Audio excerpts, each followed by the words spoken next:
Muslims and the High Life in the West. Part 3. By Wasim Ismail.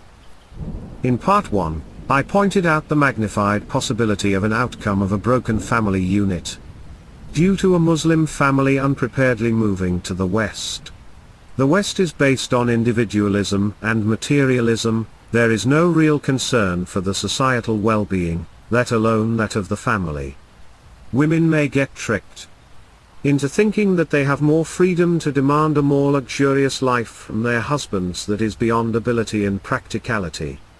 Financial disputes are one of the main culprits of divorce. Western liberalism and the empowerment of women could very well give more ammunition for a breakdown, or at least add more fuel to the fire.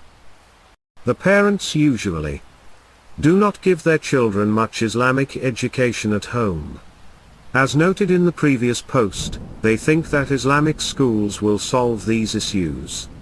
A child grows up with an identity crisis, and with time, starts to doubt Islam due to a major inferiority complex. Everyone else is doing TikTok, playing games, going out and having fun, drinking and smoking intoxicants. So the child has to somehow fit in. Many will end up with a dual personality, one at school and out with their friends, and one at home.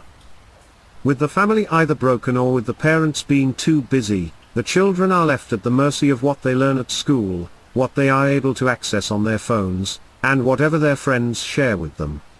Yes, even Muslim friends and even Islamic schools, and that is because many Muslims are in the same dilemma, and thus, their children are all facing similar challenges. It is just a matter of who pollutes who first. Daughters, in particular, are the ones that get it the worst. Let me be frank about this. The father figure is missing. In a broken family, most likely he is alienated due to the fights between him and the mother and the sour past they had. Children look at him with contempt. In an intact family, he is also absent because both he and the mother are both busy working full-time to afford the high lifestyle. So the daughters are missing the male figure, the protector, the guardian. Their siblings, that is, their brothers, are most likely having their own issues, so they will not fill the void that is missing due to the absence and lack of attention from the father. So where do they go? Where will they find love and care? You guessed it, the story goes like this. The girl meets a very cute and nice boy at school, at her part-time job, or wherever else. Imagine, she finally found the love of her life, a man, a male predator actually, that cares, he just wants sex, for her where both her father and brothers failed. It is a free society, she can do whatever she wants and her male guardians have no say on what she does. Eventually, her parents find out, and her brothers as well. Things get ugly because the sense of honor finally comes out, but too little too late. She moves out with the help of the police and settles with her boyfriend, all is lost. The other children, be it daughters or sons, leave Islam altogether, and are open about it, and their parents can do nothing about it. Do I need to get into the extramarital affairs that take place as well? The man is out working in a mixed environment with women. His wife is also busy working full-time with strange men. They both come home tired and barely having any patience for each other. The man needs his wife but she doesn't have the energy to spend time with him, let alone cook a decent meal so that the whole family can sit together and spend quality time.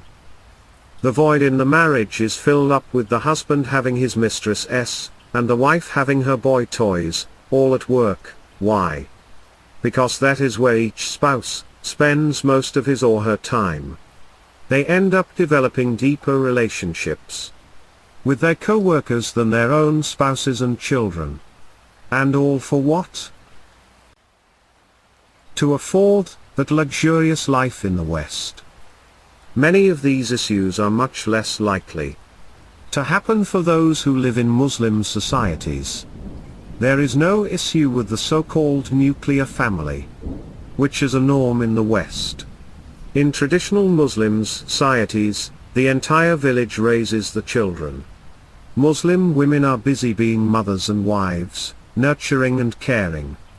Men are out working and earning. The family is truly a family. So before thinking that it is all rosy and beautiful to migrate to the West, think again, and be grateful to Allah for where you are and what you have. Having financial challenges is a problem that pales as compared with losing one's children and religion.